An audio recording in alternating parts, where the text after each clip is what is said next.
So now ब्रैडकॉम group, आप देखिए यहाँ पर आपको बिग क्रैश का सामना करना पड़ सकता है। पॉसिबल है कि यहाँ पर बड़ा क्रैश यहाँ पर आता हो। देखिए बहुत सारे पॉइंट है नोट करने वाले, और आप बात समझ ही गए हो कि ऐसा मैं क्यों कह रहा हूँ। इवन आफ्टर यहाँ पर जो है प्राइस ये कह भी रहा है, और इसराइल में वॉर स्टार्ट हो गई है।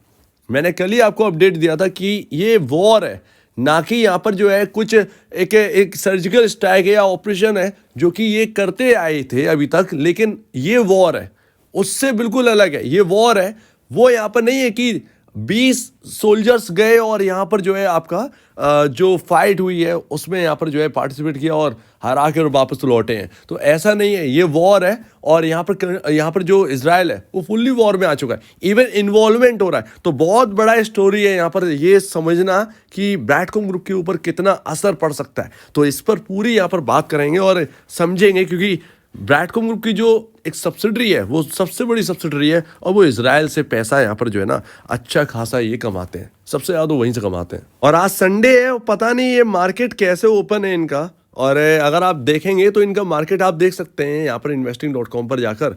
एक लौता मार्केट ओपन है, टेल अवीव इस नाम से मार्केट यहाँ पर जो है आपको देखने को मिल जाएगा, वो इंडेक्स देखने को मिल जाएगा। तो आप देख सकते हैं 6.5% गिरा हुआ है मार्केट, 6.5%।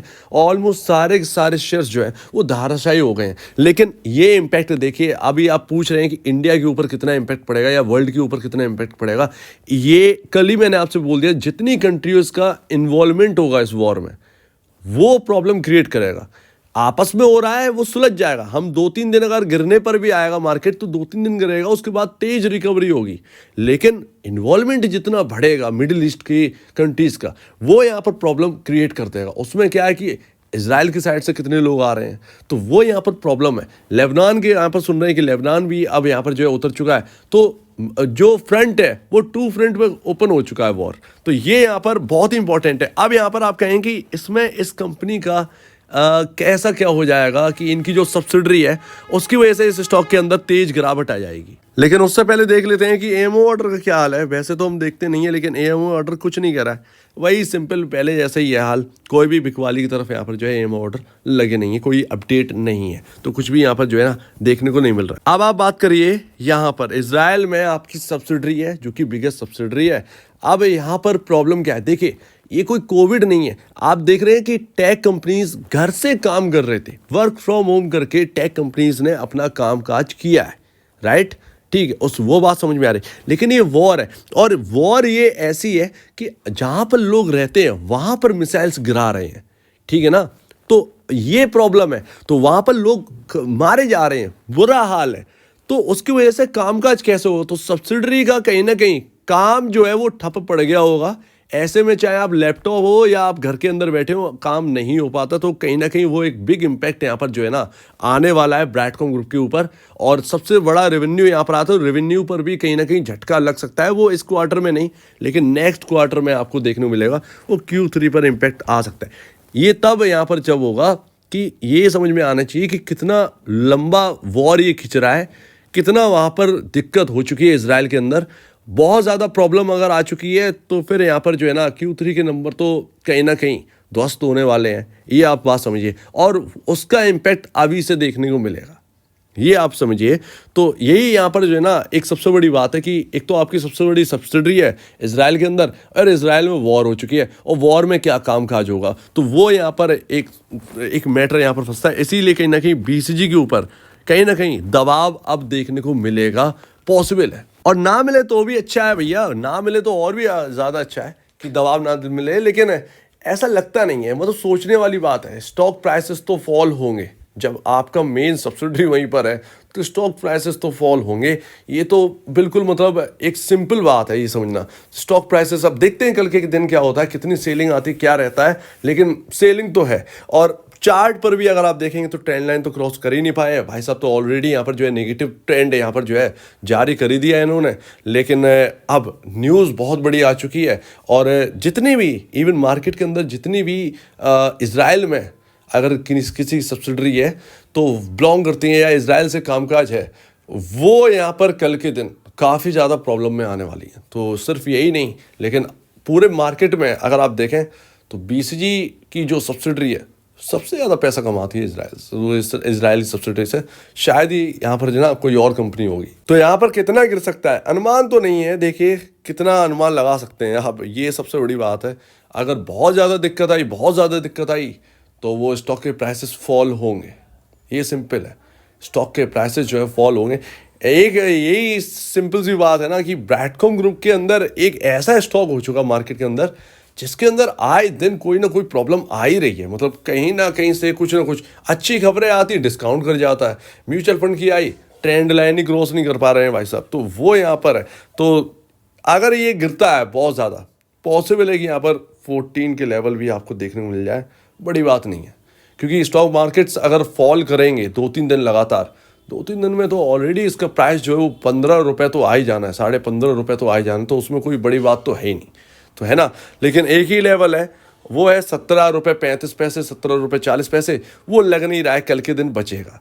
तो यही बात है। तो वो अगर कल बच जाए तो ठीक है, नहीं बचता है तो फिर गिरावट का तो सामना करना पड़ेगा। सो दैट देखते हैं कि क्या है। अब टेक कंपनी है तो बहुत बड़ा इम्पैक्ट तो नहीं पड़ना चाहिए, अब देखना पड़ेगा वो। लेकिन कितना डैमेज हो रहा है इसकी हमें संभावना नहीं है, ये हमें कुछ पता नहीं कि कितना डैमेज कंपनी को होना है। ये तो कंपनी बता पाएगी कि कितना डैमेज होना। अगर कोई नोटिफिकेशन जारी करती है कंपनी तो एक अच्छी बात होगी, अदरवाइज डैमेज का कोई एक आंकड़ा नहीं है हमारे पास। लेकिन हाँ, लॉन्ग टर्म के लिए हमारे म्यूचुअल फंड वाले ये कह रहे हैं कि हम लॉन्ग टर्म के लिए ब्रैडकॉम ग्रुप के लिए तैयार हैं, वो हमें दिख भी रहा है। ब्रैडकॉम ग्रुप की दिक्कतें अगर आप इनको साइड में रखें, अगर आप म्यूचुअल फंड का डेटा देखेंगे तो आपको समझ में आएगा ये चीज़। अदरवाइज प्रॉब्लम तो बहुत है ही, एक और नई प्रॉब्लम आ चुकी है अब ये, और वो भी सबसे बड़ी सब्सिडी के साथ। तो वो यहाँ पर ना बहुत दिक्कत बड़ी बात है, देखते हैं यहाँ पर। लेकिन लॉन्ग टर्म में तो आपके म्यूचुअल फंड जो है वो साथ देने के लिए कहीं ना कहीं तैयार दिख रहे हैं इस वक्त, और आगे भी कहीं ना कहीं दिखते हुए नजर आएंगे। इवन इस बार पैटर्न बहुत अच्छा आएगा, ये ध्यान रखिएगा, पैटर्न अच्छा आएगा। और यहाँ पर प्रमोटर के लिहाज से मैं नहीं कह रहा हूँ, मैं कह रहा हूँ DIS के लिहाज से। FIS के मतलब नहीं है, देखिए आज से नहीं, लमसम साल भर पहले जब ये FIS लगातार इंक्रीज हो रहे थे और आपने कहा था कि FIS के ज़रा देखिए ये नाम कैसे है, तब हम लोग जब ढूंढने के लिए बैठे थे तो हमें FIS अच्छे नहीं लगे थे। लेकिन हमें FIS वो अच्छे लगे थे जैसे कि वैनगार्ड है, जैसे कि आईसेक है। तो वो यहाँ पर वो FIS वो हमें अच्छे लगे। आईसीएस, एक्चुअल में आईसीएस शायद वही है ना, मॉर्गन स्टैनली वाला, तो वही। तो वो यहाँ पर आप देखेंगे तो वो नाम ही, बड़े नाम जो है ना वो अच्छे हैं, वो अच्छे, उन पर भरोसा है। लेकिन कुछ FIS इसके अंदर ऐसे भी जुड़े हुए थे जिनका कोई रोल नहीं है, उनका कुछ समझ में नहीं आ रहा। तो FIS हम चाहते भी नहीं थे उनसे कि ये कुछ रहे, या फिर इनसे कोई मतलब नहीं था इन FIS से। मेन FIS में अगर आप देखें तो वैनगार्ड जैसे हैं जो कि यहाँ पर जो है ना होल्ड करते हैं BCG को, वो इंपॉर्टेंट हमारे लिए रखते हैं। बाकी जो FIS में थे कोई लेना देना था नहीं, इसीलिए कोई इम्पैक्ट हमें दिखा भी नहीं इसका, कोई बड़ा इम्पैक्ट। लेकिन DIS का बड़ा इम्पैक्ट आपको दिखना है, अभी नहीं लेकिन लॉन्ग टर्म में तो आपको दिखना ही है। और जिस तरीके से शेयर्स अगर आपको बढ़ाते हुए नजर आएंगे, ये अगर ऐसे ही बढ़ाते रहे तो फिर सिंपल सी बात है, जब DIS बढ़ा रहे हैं तो उसका मार्केट पर इम्पैक्ट तो पड़ता ही है। मार्केट में निवेशक जो है वो देखते ही हैं। तो इसमें जो है ये शॉर्ट टर्म डैमेज आप कह सकते हैं कि स्टॉक के अंदर कहीं ना कहीं पड़ने की तैयारी कर लीजिए, पॉसिबल है। लेकिन ये डैमेज कितना बड़ा है इसका अभी अनुमान नहीं है, ये रियलिटी है। ये डैमेज कितना बड़ा है इसका अभी अनुमान नहीं है। कब तक कामकाज जो है वो बंद रहेगा, कामकाज जितना बंद रहेगा उतना ही पैसा यहाँ पर लूज होगा, सिंपल है। तो वो यहाँ पर आगे क्या होने वाला है उस पर काले बादल हैं इस वक्त, ये आप कह सकते हैं। सो उम्मीद है, देखते हैं क्या हमारे मार्केट भी क्रैश करेंगे। अगर क्रैश करेंगे और वो और भी ज़्यादा वीक अगर हो जाएंगे, तो कल हमने ऑलरेडी डिस्कस किया था कि 19,232 का अगर लेवल टूट जाएगा निफ्टी के अंदर, बहुत ही ज़्यादा बियरिश हो जाएगा। मार्केट ऑलरेडी काफ़ी महंगा है, IT के नंबर्स आने वाले, बहुत सारे सिनेरियो जो है ना वो बनने वाले मार्केट में। ऐसे में नेगेटिविटी अगर रही है मार्केट के अंदर तो स्टॉक ये BCG कवर नहीं हो पाया। और जबकि सबसे मोस्ट इंपॉर्टेंट खबर तो इन्हीं के लिए है, ये आप बात समझिए, इनकी सबसे बड़ी सब्सिडरी है, आप ये समझिए। तो वो यहाँ पर इम्पैक्ट कहीं ना कहीं लग रहा है, 99.9% चांसेस हैं बड़ा इम्पैक्ट कहीं ना कहीं पड़ सकता है BCG में। उसमें आप और हम कुछ कर नहीं सकते हैं, ये अचानक से आने वाली खबर है। तो यही तो बात होती है कि जो अचानक से आने वाली अनप्रिपेयर्ड खबर आती है ना, वो प्रॉब्लम कर जाती है बहुत ज़्यादा। लेकिन ध्यान रखिएगा, ये जो खबरें हैं या हमारी जो बातें, इसको लेकर आप ऐसा नहीं कि एकदम डर जाएं और अरे आज ही मुझे बेच देना है, कल आप खुलते बेच दें। कुछ पता नहीं, ये शॉर्ट टर्म इम्पैक्ट है, शॉर्ट टर्म इम्पैक्ट, ये ध्यान रखिएगा। भड़बड़ा के शेयर नहीं बेच देना कि अरे आने दो, मिल गया मौका तो मैं बेच के निकल जाता हूँ। तो वो आप यहाँ पर ना, वो अपने स्ट्रेटजी बना के रखिएगा, उसमें कुछ भी हो सकता है, उसमें आपका लॉस भी हो सकता है, गेन भी हो सकता है, तो ये ध्यान रखिएगा। तो आपका क्या कहना है इसके ऊपर कमेंट सेक्शन में कहिएगा। और अब वीडियो देखने के लिए बहुत धन्यवाद दोस्तों।